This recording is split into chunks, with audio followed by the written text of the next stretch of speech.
बकरा पारा नंबर 1 के अंदर मौजूद है। वकानो मिन क़ब्ल यस्तफ्तिहून अलल्लज़ीना कफ़रू। खैबर के यहूदियों की ये बात हो रही है।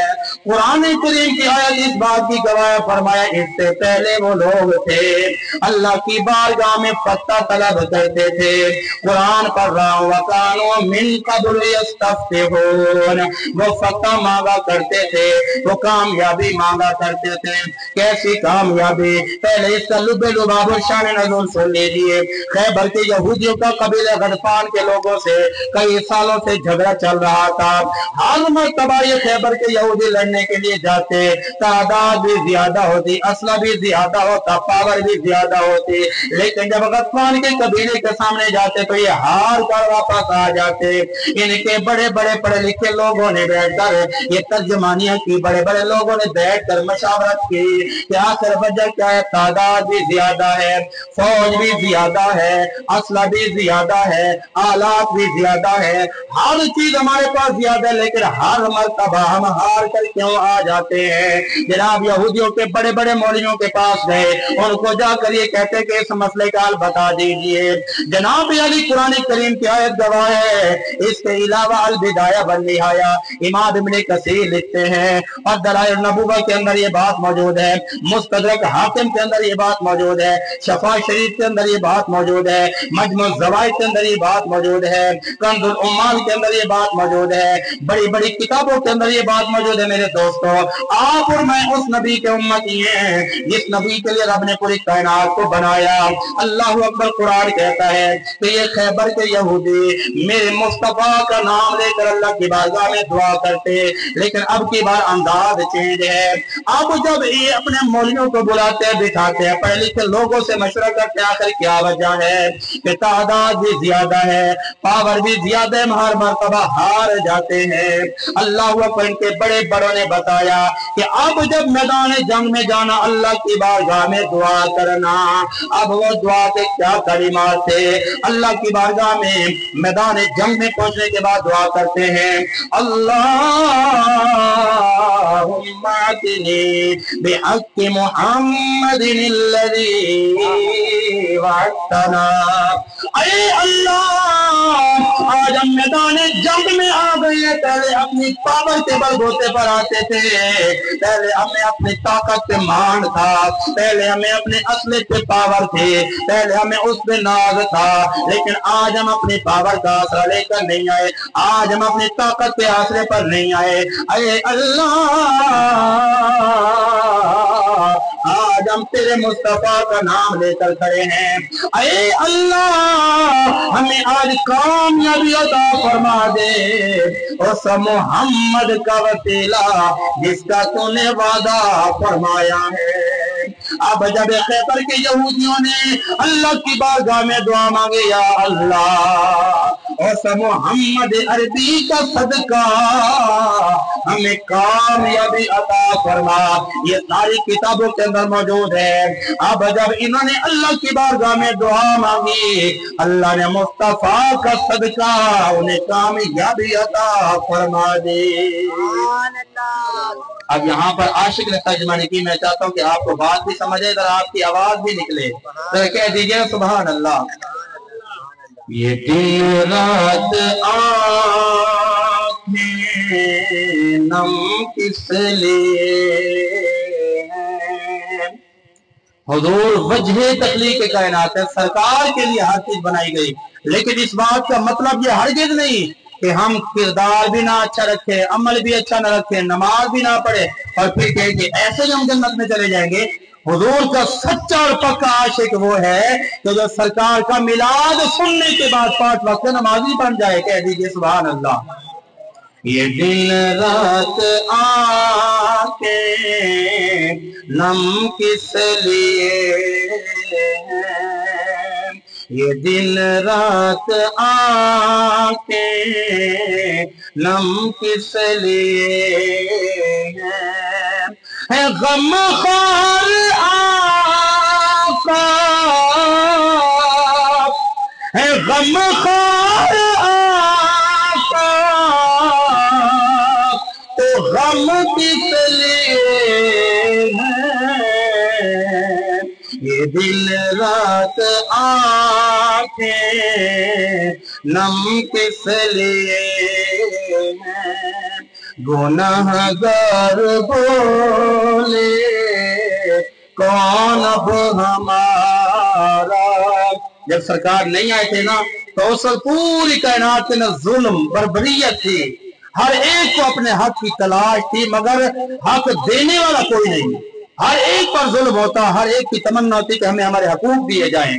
تو شاعر نے ترجمہ لکھی، گناہگار بولے کون اب ہمارا، تو سرکار بولے کہ ہم کس لیے ہیں، یہ دن رات آنکھیں نم کس لیے ہیں۔ رسول اللہ کی بارگاہ کے اندر ایک صحابی آ جاتے ہیں جن کا نام حضرت عثمان بن حنیف ہے، عرض کرتے یا رسول اللہ، یا حبیب اللہ، آپ کی بارگاہ کے اندر ایک عرض لے کر آیا ہوں۔ کیا عرض لے کر آئے ہیں؟ سرکار کی بارگاہ میں عرض کرتے ہیں، سونیا مدنیاں، آپ کی تعریف بھی بڑی سنی ہے، آپ کے چرچے بڑے سنے ہیں، آپ کے تذکرے بڑے سنے ہیں، میں آپ کی بارگاہ میں ایک عرض لے کر آیا ہوں۔ میرے آقا فرماتے اے عثمان بولو کیا بولنا چاہتے، عرض کرتے آقا مجھے آنکھیں چاہیے، کیونکہ یہ جو صحابی رسول نبینا صحابی ہیں، میرے مصطفیٰ کا وہ دربار ہے۔ اللہ فرماتے لا تجعلوا دعاء الرسول، میرے محمد کی دعا کو اپنی دعا کی طرح نہ سمجھنا۔ آپ اور میں دعا مانگتے اللہ کی مرضی قبول کرے یا نہ کرے، لیکن جب میرے محمد کی دعا کی بات آئی، اللہ کریم نے فرمایا میرے مصطفیٰ کی دعا کو عام دعا نہیں سمجھنا، میرے محمد کے مانگنے میں تو دیر ہو سکتی ہے مگر اللہ کے قبول کرنے میں دیر نہیں ہو سکتی۔ کیسی دعا، کون سی دعا؟ اللہ اکبر۔ حضرت ابو ہریرہ پریشان ہو کر بیٹھے ہیں، کریم آقا فرماتے ہیں ابو ہریرہ پریشان کیوں بیٹھے ہو؟ عرض کرتے یا رسول اللہ مجھے تو یقین ہے میں آپ کا غلام ہوں، آپ کے غلامی کا صدقہ میں جنت میں چلا جاؤں گا، لیکن ابھی تک میری ماں نے اسلام قبول نہیں کیا، مجھے بڑی فکر ہے، مجھے بڑی پریشانی ہے کہ میری ماں کا کیا بنے گا۔ میرے کریم آقا نے فرمایا اے ابو ہریرہ ہم نے آپ کی پریشانی کو حل کر دیا، ہم نے آپ کے اس غم کو دور کر دیا۔ اب کریم آقا نے دعا والے ہاتھ اٹھائے، اللہ کی بارگاہ میں دعا کرتے ہیں، اے اللہ ابو ہریرہ کی والدہ کو اسلام کی دولت نصیب فرما۔ اب کریم آقا نے فرمایا اے ابو ہریرہ جب ہم نے تمہاری پریشانی کو دور فرما دیا۔ حضرت ابو ہریرہ جب نکلے تو دوڑنے لگ گئے، صحابہ کہتے ابو ہریرہ کیا وجہ، دوڑتے کیوں ہو، بھاگتے ہوئے کیوں جا رہے ہو؟ آپ جواب دیتے کہ میں نے قرآن پڑھا، اللہ فرماتے کہ لا تجعلوا دعاء الرسول، میرے محمد کی دعا کو عام دعا نہیں سمجھنا۔ حضرت ابو ہریرہ فرماتے ہیں کہ اے پیارے صحابہ آج میں آزمانا چاہتا ہوں، دیکھنا چاہتا ہوں کہ میں پہلے پہنچتا ہوں یا میرے محمد کی دعا پہلے پہنچتی ہے۔ اب حضرت ابو ہریرہ جب دروازے پہ جاتے ہیں، دروازے پہ دستک دیتے، اندر سے آواز آتی ہے لا الہ الا اللہ محمد رسول اللہ۔ یہ آپ کے اور میرے پیارے آقا کی دعا کا اثر ہے۔ حضرت عثمان بن حنیف عرض کرتے ہیں سونیا میں آپ کی بارگاہ میں آنکھیں لینے کے لیے آیا ہوں۔ سرکار فرماتے ہیں عثمان اگر صبر کرو تو جنت پکی ہے، فرمایا اگر صبر کرو تو جنت ہے۔ بھئی آپ کو بھی جنت کی تلاش ہے کہ نہیں؟ کہہ دیجئے سبحان اللہ۔ بھئی صحابی کو حضور نے اتنی بڑی بات فرما دی۔ ویسے ہمارا عقیدہ ہے کہ سرکار کا چہرہ جس کسی نے ایمان کی حالت میں دیکھا وہ ہے سرکار کا صحابی، اور پھر سرکار کا ہر صحابی جنتی ہے۔ میرے آقا کے جتنے یار ہیں، میرے آقا کے سارے یار جنتی ہے، لیکن یہاں پر بات یہ ہو، یہ سرکار نے فرمایا جنتی ہو، لیکن آپ کرتے ہیں یا رسول اللہ बड़ा अरसा हो गया तज़किरे सुनते हुए, बातें सुनते हुए। मैं चाहता हूँ कि उम्र का आखिरी हिस्सा है, मैं इन अपनी गुनहगार आंखों से चेहरे मुस्तफा को तो देख लूं, चेहरे यार को तो देख लो। प्यारे आका, मैं आंखें इसलिए मांगता हूँ कि मैं इन आंखों से मोहम्मद अरबी का चेहरा देखना चाहता हूँ। अब सरकार ने क्या फरमाया? सरकार ने फरमाया जाओ वुजू करके आओ। आप वुजू करके आ गए। सरकार ने फरमाया जाओ 2 रकात नमाज नफल पढ़ो। अच्छा, नफल पढ़ लेने के बाद सरकार ने फरमाया अब अल्लाह की बारगाह में दुआ मांगना। वो दुआ क्या है, ये दुआ समझनी है। मैंने आपको कलिमात ये बताने के वजह तखलीक कायनात, मेरे नबी की खातिर रब ने सब कुछ बनाया। कैसे बनाया ये मैं मिसालों से बात समझाना चाहता हूँ। इमाम अल-अंबिया नबी पाक अलैहिस्सलातु वस्सलाम ने अपने प्यारे गुलाम को फरमाया, ऐ मेरे प्यारे गुलाम वुज़ू करके आइए, नमाज पढ़ लीजिए। नमाज पढ़ने के बाद आपने फरमाया अल्लाह की बारगाह में दुआ इस तरह करना।